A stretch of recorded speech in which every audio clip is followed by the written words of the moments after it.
What's up, everybody? So before we get into a lot of this, I'm gonna go over some of the patches and Broken Chains. I think he has a channel, but he's on there as a subscriber. He asked me to go over my settings in one of my amps, and then I deleted it, and it was the only patch I did, and it had a custom IR cab in it, everything, and I didn't want to reload the IR, so I did 2 more patches, but without the cabs going into the amp. So there's a lot of tone factors. Again, I want to explain something. You have pots, 250K, 500K pots on the tone and the volume. The preamps versus there's preamps on a mixer. Understand strings, pickups, height of the pickups. There's all kinds of tone factors. My hands, the way I think to attack a string. So there's a lot of factors that go into this, which is going to lead into my other point. And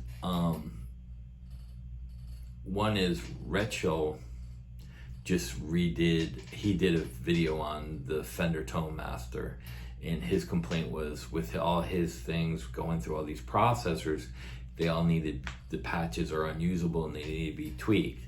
Now, here's what he doesn't understand is an inexperienced guitar player and why he should not be testing gear. The idea of a modeler is to give you the ability to tweak a basic amp patch to the liking of you. If everyone just used the stock presets, we all sound the same, and I definitely don't want to sound like you. So get your head out of your ass and learn what you talk about. Number 1. That's my bashing on Rhett. And believe me, I like his channel. Go on his show, check it out. He does have some good content, but in general, he doesn't know what he's talking about. Number 2, Pete Thorne must have saw the other video I did and said his patches were unusable because he went back with the Trident, redid and recorded his patches, blah, blah, blah. But while he was doing that, if you watch the video, and you can go by the dates with the Trident, he just said, if you like that sound and you buy the Trident, you get that exact same patch. You do get the same exact patch, but you're not gonna have that exact sound because he didn't tell you what kind of pickups he was using, what his pot frequencies were at, what kind of interface he was using with what kind of preamp. Was the preamp modified to a Midas? Everything in my stuff is Midas except my Soundcraft, and that might even be Midas. I don't know, but there's a lot of other factors. There's another EQ. You don't know what his EQ settings on his board are to match his patch that he did in the Trident. So again, I'm not going to say he's not an experienced musician. He's a great musician, but he's inexperienced in creating tones and the factors of what tones are. You have to be very specific, especially like if I create a sound in this room, it's not going to sound the same with a band. I get echo, reverberation, there's stuff soaking stuff up. You know, these are the things that they don't tell you. These are the things that, you know, when you buy these products, well, I went to the band practice and it sounded like shit. Yeah, because you're pushing your amp tubes or you're pushing a PA volume, and now all those things, as you push it up, you have to create your patches at the level and volume that you intended to use it. And if you're going to record with it and you want it at a lower volume, do another patch based on that with a different set of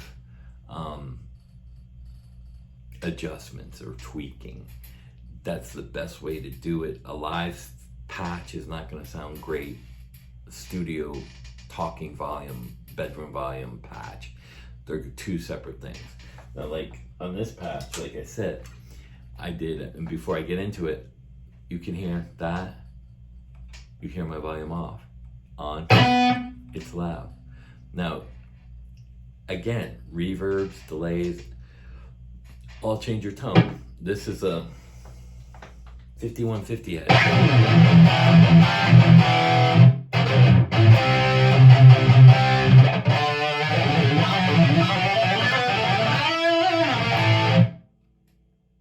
Turn the delay, reverb on.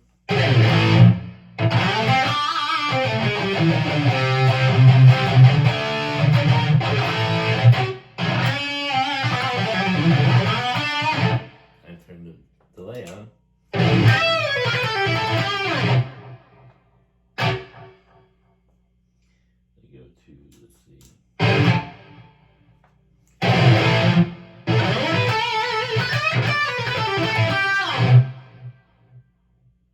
Totally different. Let's see.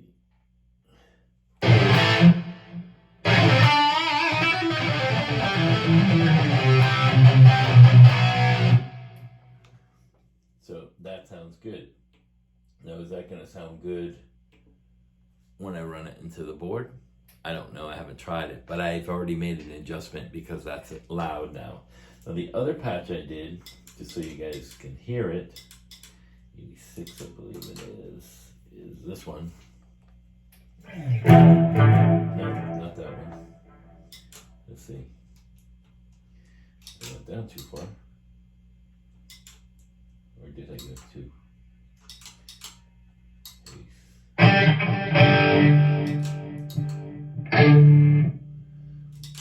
don't know where I did it.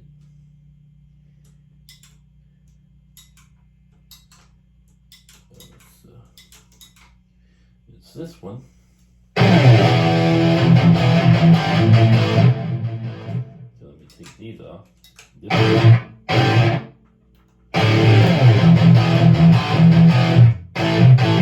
No EQ. EQ.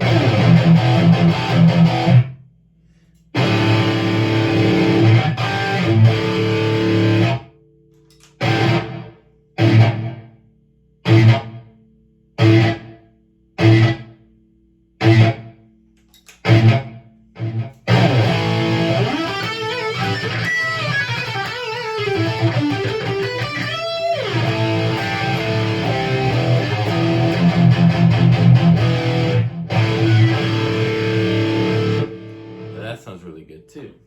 Matter of fact, I just made a couple of adjustments with that.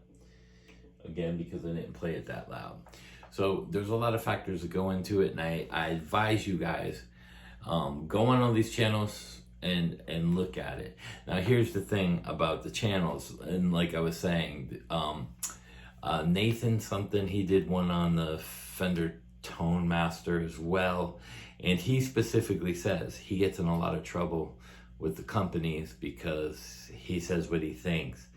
And I just watched a video with Chris Cuomo on valuetainment, and not to be political or anything, but they showed him a bunch of stuff and they go, well, you see how the media is portrayed and why people don't trust them, because it sounds very narrated across the board. And it is, but he still wouldn't admit it.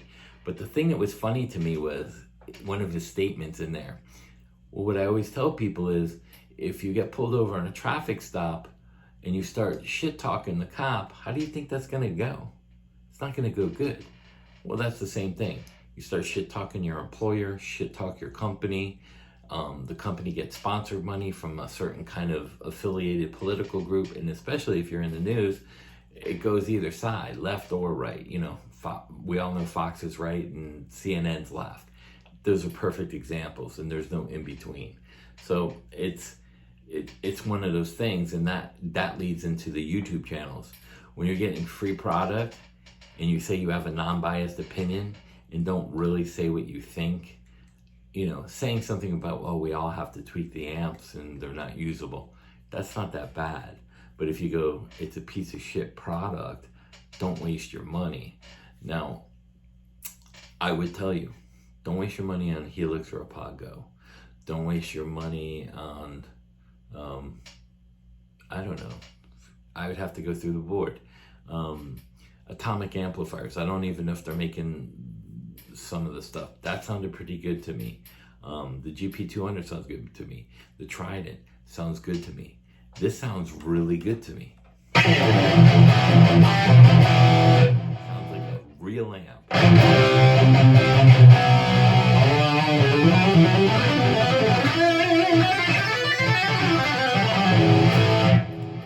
That sounds amazing.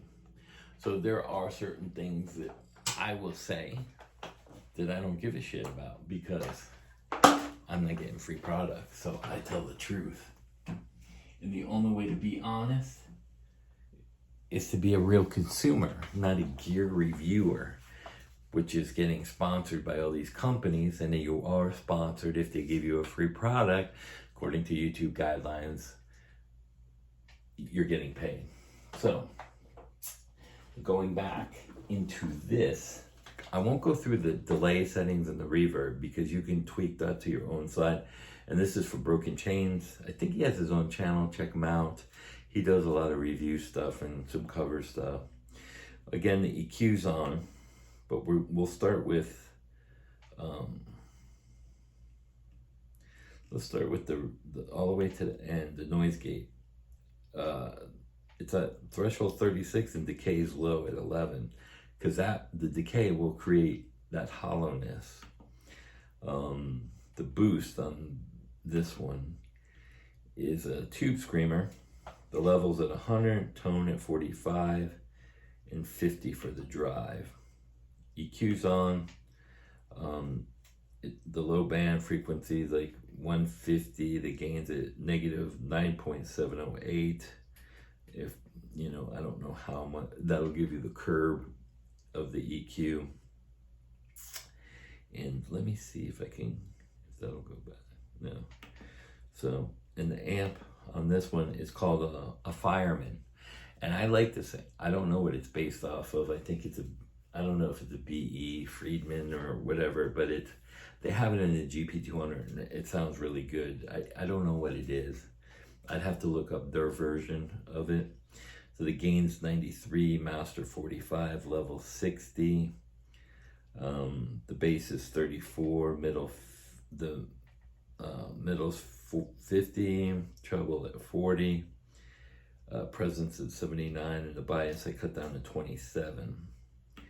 So, and then the delay and reverbs. So we won't get into the delay and reverbs, because that's up to you what you want that amp to sound like, because they will affect your tone, and you heard the tone when I had it off. So let's go back up to the other one, and that would be a 5150 amp. Let me see what the noise gate might be set at the same. Yeah, 35, decays at 04, so even a little lower on that one. The boost on this one is a red dirt, level 100, tone 55, drive is at 28, so a little different settings on that. Again, the amp is a 5150, gain 100, level 68, master 66, bass 29, middle 60, treble 54, presence 43, deep is 50, and the bias is at 60. So again, different kind of amp settings to create a different tone. You know, one's tighter for me, one's a little wider. And what I'll do is I'll probably take those tones and redo another patch. So I'll have a A rhythm, a B lead with a boosted signal, and then a clean. And then I'll have 6 patches, but you know, A, B, and C for me are scenes. So I would do it like that. And on this one though, I do have the EQ is off, but the chorus is on, and it's a C1. The rate is at 5, the depth at 46, and the level is at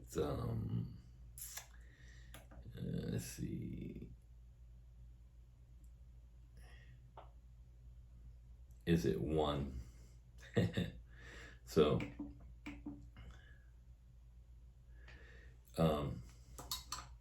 it's just one of those things, you know, with the chorus, there's no cab on there. Let me go back to the mod, make sure I get that right, and that is right. So those are the 2 patch settings for that I have in there. Those are the only 2 I had. The Brit 800 I erased, so I ended up doing 2 more that were similar with that 80s rock tone, like the George Lynch and that Eddie Van Halen-ish kind of sound. Not that it sounds like them, but that style.